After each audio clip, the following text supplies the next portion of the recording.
Hi, I'm James at Bespoke Airsoft. Welcome back to another video, and in this one it's the sequel to not a SIG. This is the Asia Electric G Limited F17 gas blowback pistol.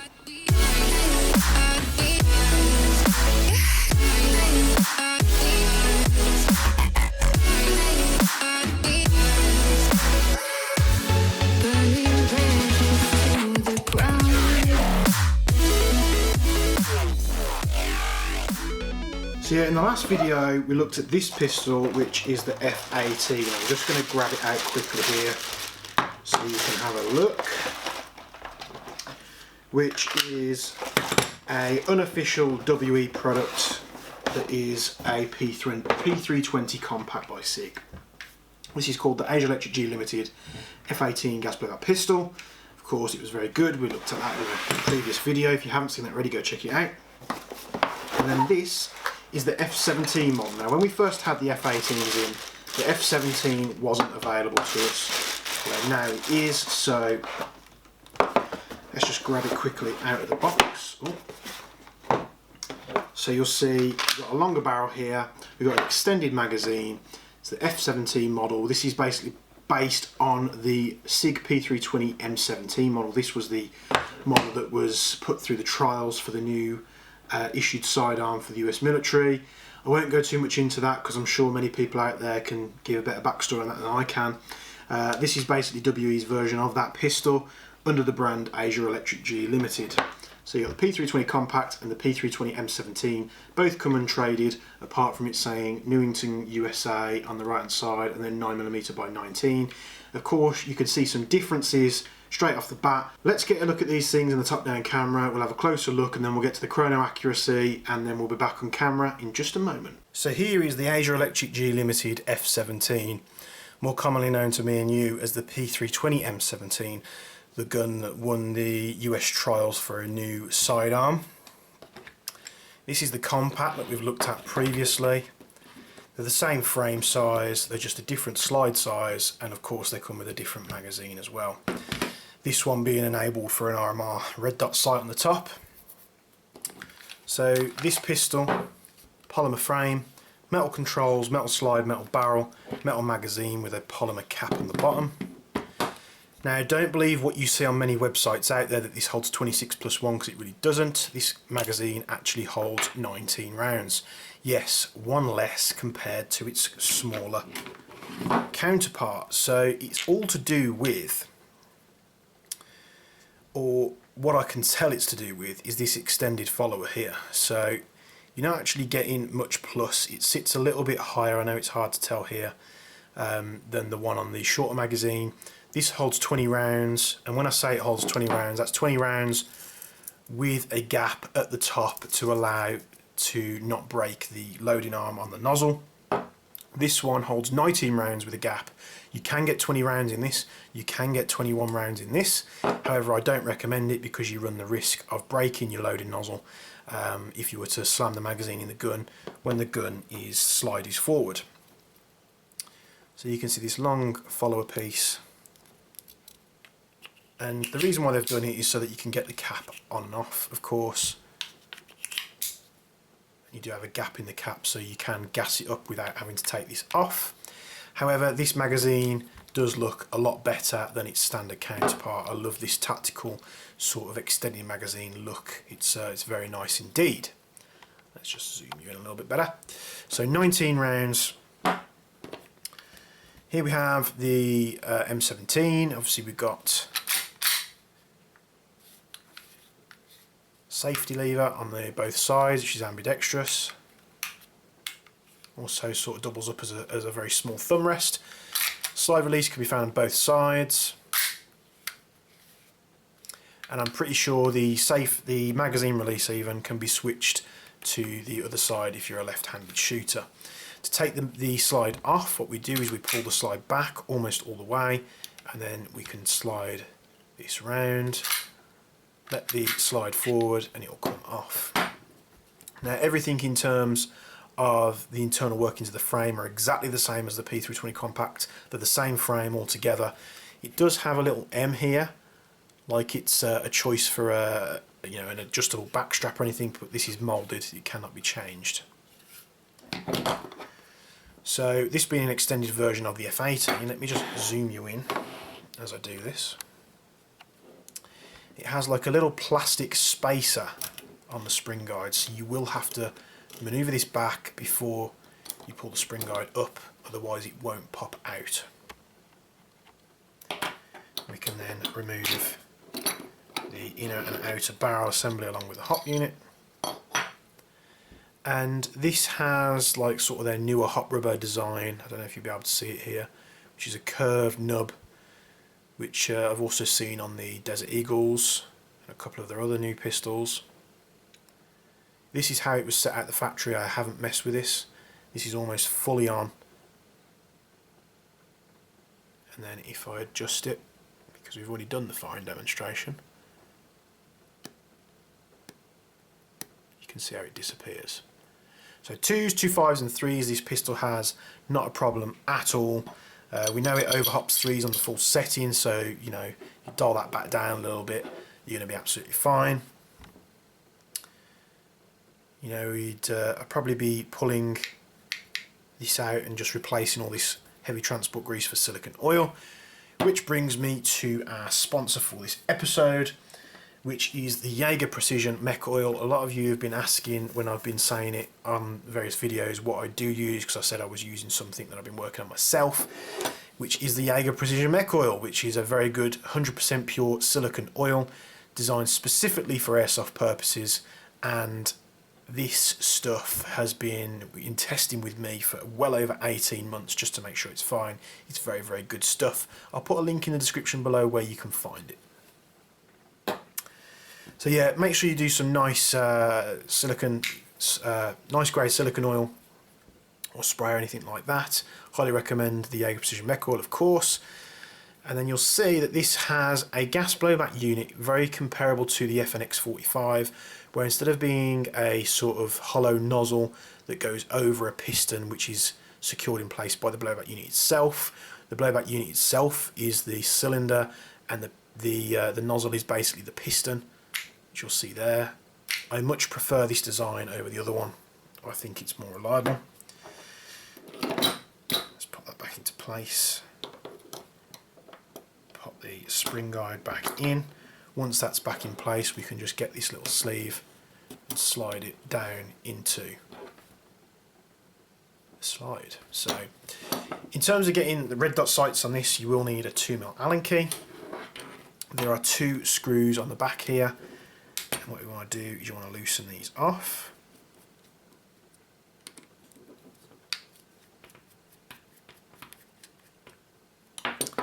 Once you've done that, the top plate will come off, and you will see that the iron sight is sort of push fit into the cap itself. It's a very low profile cap, and this is not a normal airsoft, like a Chinese style RMR optic like the ones you get for like sort of between 40 and 60 pounds where you get from. What I have on my F17 will not fit this, but we'll get into the sizing that you'll need a little bit later on. What is strange with this is they've put a hole there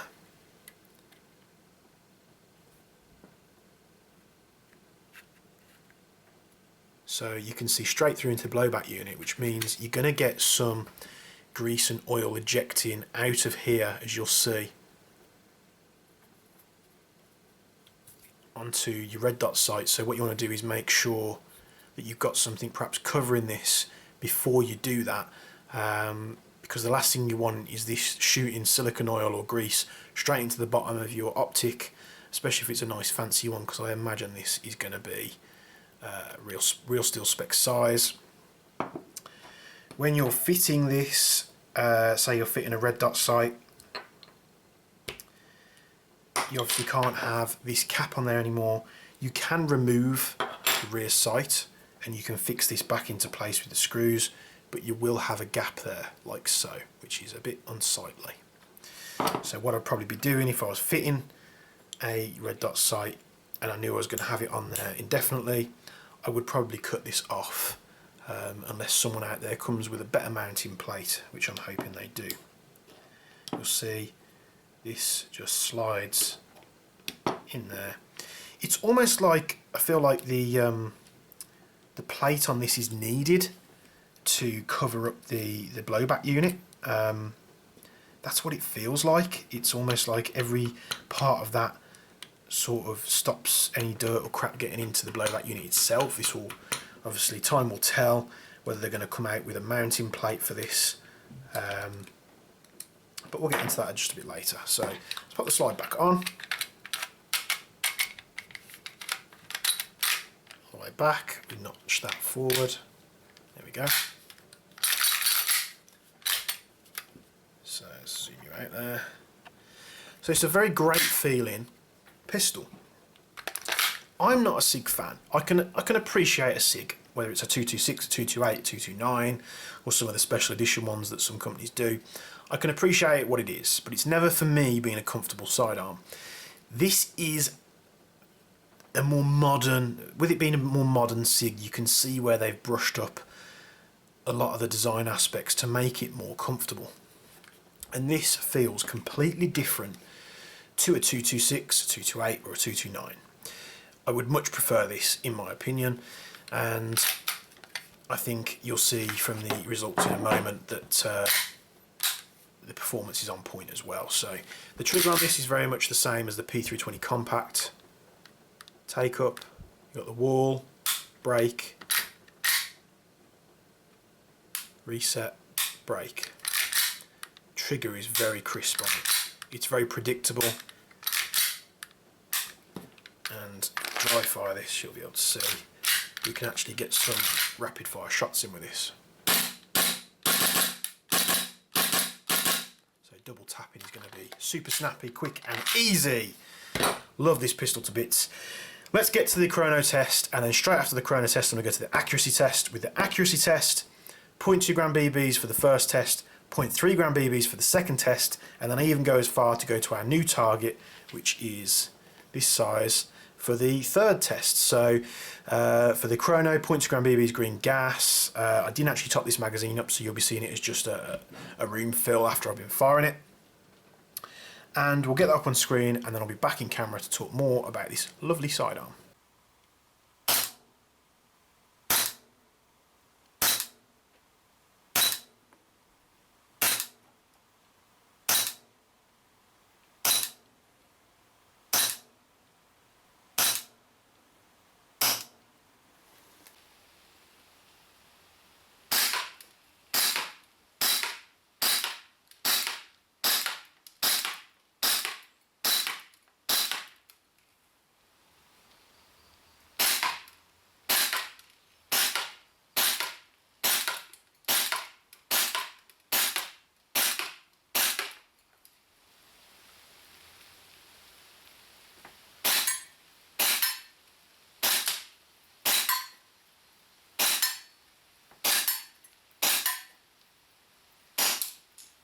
You'll have seen from the accuracy test as well, if you've got this far in the video, that from the factory the hop on this pistol was set to fully on.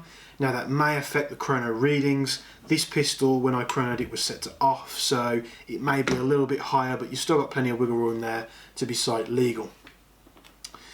So I was very excited for this release, which I've probably already mentioned many times. And when we had the P320 compact, I was obviously very excited to use it and get to grips with it. It is a great pistol, but I was more interested in this one. And this is basically like my own little mini trial to find myself a replacement, not a replacement sidearm, but a new sidearm that can contend with my F17. We might do that in a video later down the line. So this is the full length. Straight off the bat, you're probably as surprised as I am. This pistol holds 20 rounds. Now that's 20 rounds without completely jamming it up, because when you fill in these gas bullet magazines, you shouldn't ram as many rounds in there as you can. You should always leave a gap at the top, because when you smack it into the gun, of course, the bit that sits here is the loading part of the nozzle, and if you've overloaded the magazine, you smack it into the gun, you risk a chance of breaking it. So I always test the magazines with full magazine with a gap at the top, just so the nozzle can give you that extra bit of release so you're not going to break anything. So that one with a gap at the top we could filter 20, yet the extended magazine we could only filter 19. Now I could get 20 rounds in there, but what you need to be sure of when you're putting 20 rounds in this magazine is that when you load it, the slide's back. Now if you put 20 rounds in this magazine and you insert it with the slide back, you're probably not going to run into an issue whatsoever, but I would never do that just in case for some reason in the field I ram this into the gun, it's not locked back for some reason. The last thing I do is break a loading nozzle. So one of the main features of this pistol, why I was so interested in it, was because of that extended mag. I mean, it just looks so much better, it gives a greater feel to the magazine, and it's very militaristic style, tactical looking. It's what a lot of shooters are doing in the US now, a lot of real gun manufacturers, they're doing extended mags, which is very, very nice. The other is the extended barrel length slightly to give a bit more of a boost in FPS, and of course the adjustability of putting a red dot sight on there. So really surprised by that you can only get 19 rounds in this magazine. I imagine it's because to take the base plate off you've got to pull this little tab down here, and this is very, very long, so it's extended so that you can do that. And when you compact the spring all the way down, that coupled with the fact that this channel is narrower, so instead of double stacking the rounds more side by side like that, they sort of sit on top of each other a slightly bit more so you can see gaps. That is of course going to bring your capacity down as well. But you know, the chrono results are fine. I didn't actually, the pistols have been gassed while I've been messing with them for the past week. When I did the chrono, I did not top them up with gas. I probably should have done, so just so you're aware of that as well. But the readouts are usually about the same, about the 300 to 310 mark. So getting into the accuracy results, the hop was set to full. So 0.2s, you know, you're going to curve up. 0.3s were even curving up. So I did as best as I could. I didn't want to change it. I just wanted to shoot it as it was out of the box. Of course, this then gives you the representation of when you fine tune this hop, you can get this gun shooting even better. You'll see from the accuracy test now I've got an even smaller target, so I'm not sure if you'll see this because of the colour, the light on the on me at the moment, but 0.2s, we've got a grouping of about this size, 10 rounds. 0.3s, you know, I managed to get it here after finding out where the shots were landing. So I was aiming, like I actually overcompensated, I was aiming down here, they landed up here, and then I brought my aim up and I got a better gripping like this. What I want to do is turn that hop slightly off to get a nice flat trajectory, and rest assured I know I'll be getting better results. Now the new little metal target with the paper inserts here, I actually aced the target. The round was just outside of the bullseye, and then you'll see a grouping just here as well. So it was just a few rounds I had left in the magazine. Shot them at this target. I mean, that is small. That is smaller than a head, so at 15 metres, no problem at all. Especially when you've got the hop dialed down as well. So I'm going to go a few bits that I've probably gone on the TDC just so you're aware, just so I've covered them all, because I record the TDC bit after this, which is fun enough. So the short magazine in the P320 compact, long magazine in the P320 compact. The M17 obviously takes the long mag and the short mag. The frames are pretty much identical. I haven't been able to ascertain any kind of difference in the frames. It is literally all slide related to compared for the difference. In terms of the red dot sight, this won't accept your generic like Chinese copy or cheaper RMRs. The spacing is actually closer together, so if I was to take the red dot sight off my FNX, it won't fit this. But thanks to the guys at Shield PSD, they do like red dot sights. They're also the importers for Crytek in the UK. I asked them to help me out if they could send me some measurements of what their red dot sights are, which are more like real steel spec. And when they sent the measurements over, I can confirm that this is a real steel spec sizing for an RMR. So the only thing that was a bit strange was you undo the back sight, and the back sight is part of what it's attached to this plate here, which covers the mounting for the RMR.